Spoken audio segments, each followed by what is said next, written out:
missionária estava falando dessa palavra. O Senhor é fiel. Vamos ler o livro de Ruth.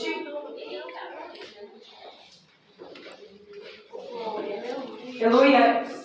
Eu venho de um culto com o apóstolo Daniel, deixei ele em casa e corri para cá, porque o nome do Senhor vai ser glorificado nessa noite. Eu tenho certeza que você vai sair daqui pensando no que Deus tem na sua vida. Já quero agradecer a Bispa Nádia pela honra de estar aqui neste altar, Bispo César, em nome de Jesus. Dizer que este lugar é a casa de Deus, é o lugar que o Senhor escolheu para ficar. Desde que eu adiantei aqui, eu já sinto a presença de Deus. Desde a escada, eu subindo a escada, o Senhor já estava falando comigo. Porque nós não viemos à igreja, nós trazemos a igreja para o templo. Então o seu culto começou dentro da tua casa. Você preparou a igreja para vir adorar aqui no templo. E você, como igreja eleita, santa do Senhor, nesta noite vai prestar um culto de adoração, porque culto significa entrega. Então você deve entregar e levar para casa a tua porção. Amém? Vamos ler o capítulo de número 1. Diz assim: ora, sucedeu que, nos dias em que os juízes governavam, houve fome na terra. E um certo homem de Belém de Judá foi residir temporariamente na terra de Moabe. Ele, sua esposa e seus 2 filhos. O nome do homem era Elimeleque, o nome da sua esposa, Noemi. E o nome dos filhos, Malom e Quilion, efrateus de Belém de Judá.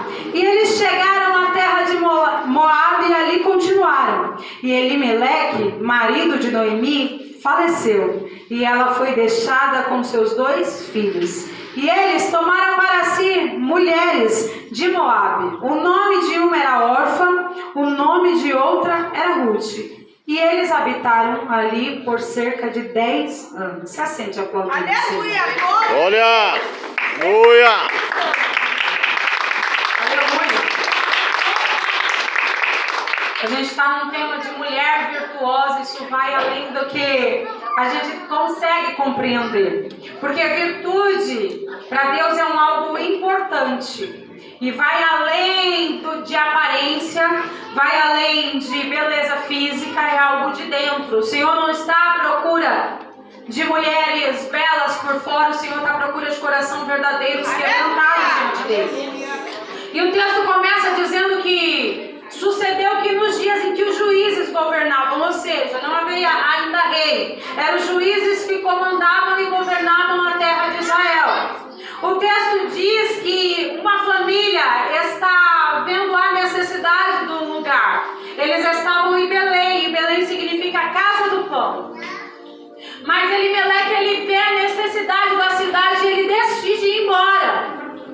E ele decide chamar a sua mulher e seus filhos e dizer: a gente vai sair dessa cidade. Meu Deus!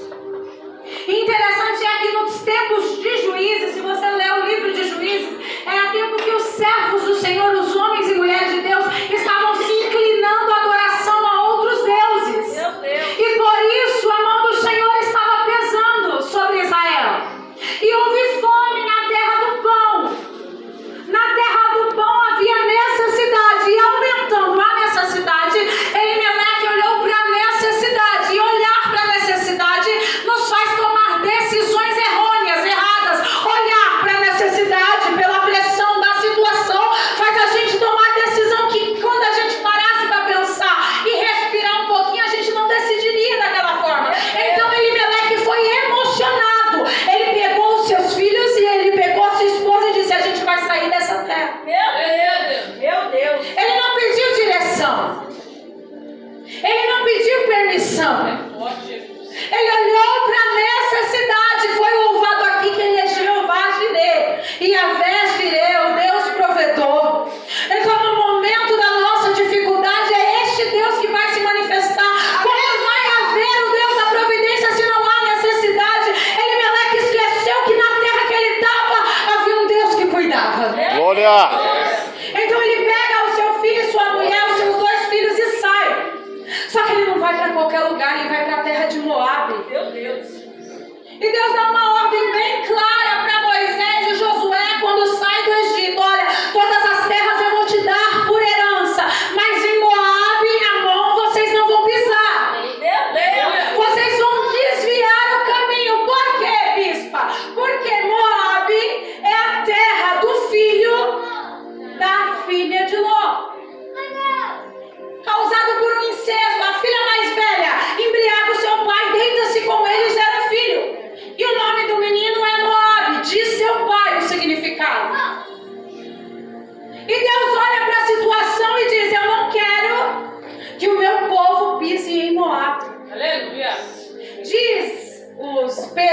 estudiosos que a localização geográfica de Belém e Moabe não é distante.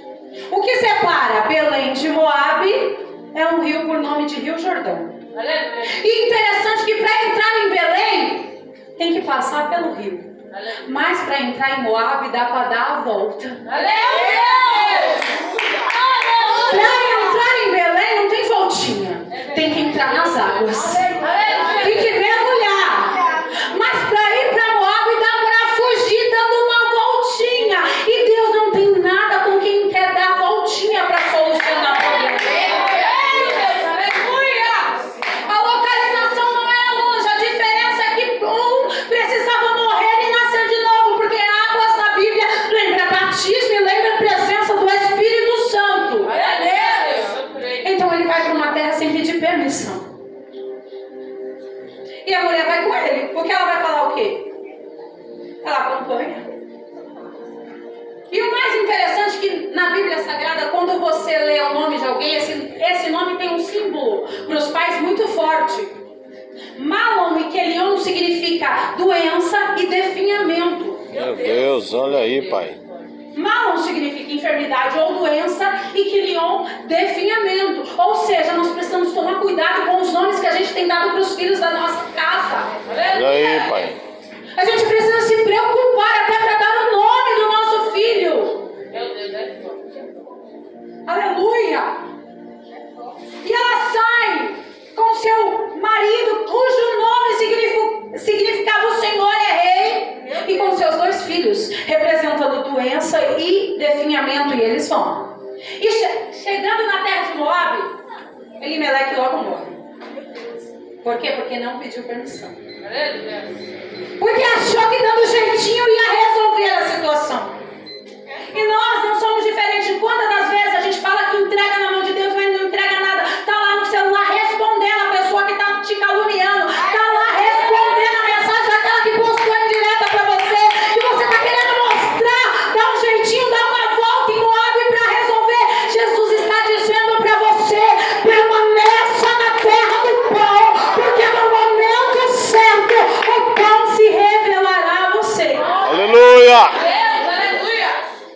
Jesus, ele declara: eu sou o pão vivo que desce do céu. Glória! Para você. Em terra estranha, Noemi perde seu marido. Malom procura uma esposa entre as moabitas e encontra uma mulher com o nome de Ruth. Ruth significa amiga. Quilion se casa com uma por nome de Orfa. Orfa quer dizer pescoço. Passa-se 10 anos, morre os 2 filhos de Noemi. Noemi significa agradável. Agora aquilo que era agradável não é mais agradável porque está em luto.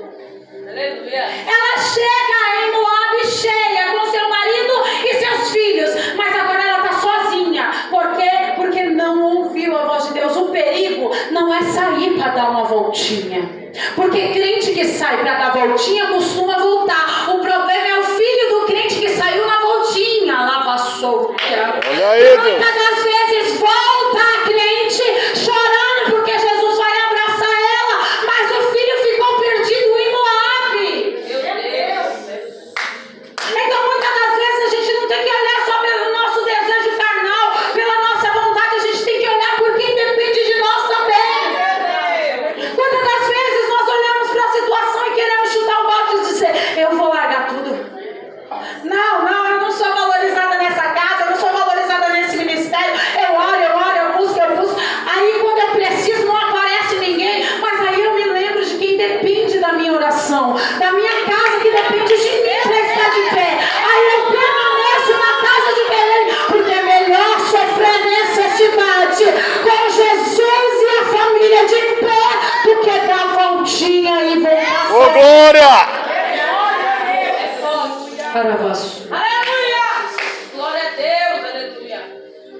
Imagina a dor dessa mãe, que já perdeu o marido e agora perde os 2 filhos.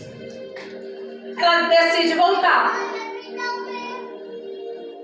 Porque por mais que a gente fuja, o Pai sempre aceita a gente de volta. Aleluia! Por mais que que a gente corra do chamado, da vocação, o Pai sempre nos dá uma nova oportunidade. Aleluia.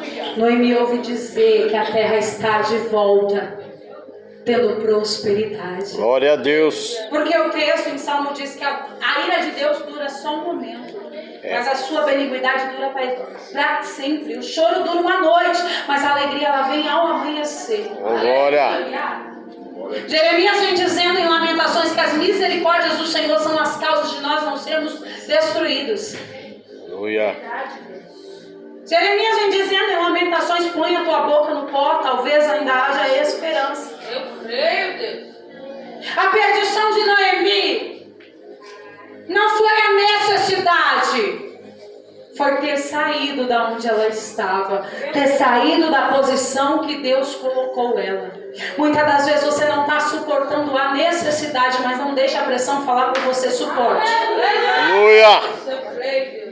Não deixa a pressão do momento fazer você tomar uma decisão que em momento diferente você não tomaria. Quer um conselho? Nunca prometa nada se você estiver muito feliz ou muito triste. Eita, Jesus. Porque a gente muito feliz promete coisas que amanhã a gente não vai poder cumprir. E a gente muito triste promete coisas que amanhã a gente se arrepende de ter prometido. Mas aí não tinha mais jeito, ela já estava lá. Ela não podia dizer: Senhor, traz meus filhos de volta que eu vou voltar para a terra. Não tinha mais jeito. Meu Deus. Então todas as vezes que suas emoções gritarem, você precisa se calar. Eu digo muito para as mulheres lá do ministério que quando elas estão passando por algum processo, tem vezes que de madrugada uma me chama e fala: bispa, os meus monstros estão todos de pé, eu quero falar isso, eu quero falar aquilo. Eu olho para ela e falo: sua emoção está gritando, você se cala. Porque quando a gente fala emocionado, a gente fala coisas que não falaria quando a racionalidade vem. Quando o Espírito do Senhor usa Davi para escrever que o Senhor é pastor e nada faltará, e o texto diz: ele refrigera a minha alma. O que é refrigerar a alma? Refrigerar a alma é quando você está com suas emoções aceleradas, com o teu pico de emoção lá em cima, ele acalma você e estabiliza as suas emoções. Eu vim aqui declarar que você não vai mais ser refém das suas emoções. Você não vai mais ser refém das palavras que lançam contra a tua vida. Você não vai mais ser refém dos seus sentimentos contrários. Não, porque nessa noite o Espírito do Senhor está refrigerando a tua alma, está acalmando o teu coração e dizendo para você: antes da tua decisão, a minha palavra é permanente. Mas ela vai voltar triste, planejando voltar sozinha, mas ela queria voltar. Glória a Deus. Porque muitas das vezes a gente culpa Deus por decisões nossas. Quantas vezes a gente vai emocionado e diz: eu acho que Deus está no negócio, e volta triste, culpando Deus porque o Senhor não me avisou. Aí o Senhor responde para mim: por que você não me ouviu? Ela volta e ela chama as suas duas noras e ela diz: olha, eu vou voltar para minha terra. Faz o seguinte, volta lá para a casa do pai de vocês. Volta, porque eu vou para minha terra. A princípio, as duas falam: não, eu vou ficar. Mas aí ela explica: olha, eu já sou avançada de idade. Eu não tenho um filho para dar para vocês, para continuar a geração. Meu Deus. E mesmo que se eu tivesse, vocês não iam esperar, ia perder a vida me esperando. Orfa chora, abraça sua sogra e se despede dela. Eu disse que a tradução mais literária para órfã é pescoço, porque o pescoço ele faz assim, ele decide por ele mesmo. Então órfã decidiu fugir, ir embora, voltar para os seus deuses. A ordem de Noemi é clara, ela diz: olha, você volta para a casa do teu pai e para os seus deuses. Mas ela não era uma mulher que conhecia a voz de Deus? É. Mas ela estava tão desacreditada que ela não acreditava que Deus podia fazer algo pelas noras dela. Então, muito cuidado você, mulher de Deus. para não desencorajar aquela que está do teu lado a servir o teu Deus. Aleluia. Muito cuidado você que se sentiu frustrada por uma decisão sua, irmão de Deus, ao olhar para alguém que está sonhando e dizer, volta, não tem jeito, olha para trás. Deus está me dizendo aqui, diga para as mulheres nessa noite que eu vou colocar alguém do lado delas para ser braço forte, para ser auxílio, para ser ajudadora. Labahai, derretias, lamácia. Eu disse aqui que a época era em que os israelitas se davam a deuses estranhos. Mas havia uma estranha na casa de Noemi. E o nome dela é Ruth. O significado do nome dela é amiga. Noemi olha para ela e diz, volta. Sua cunhada já voltou, volta você também.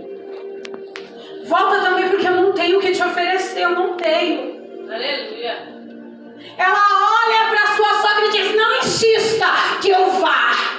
Meu Deus. Aleluia. Porque onde tu fores, eu irei. Aleluia. Onde tu pousares, ali pousarei. O teu povo será o meu povo. E ela diz assim, o teu Deus é o meu Deus. Ou seja,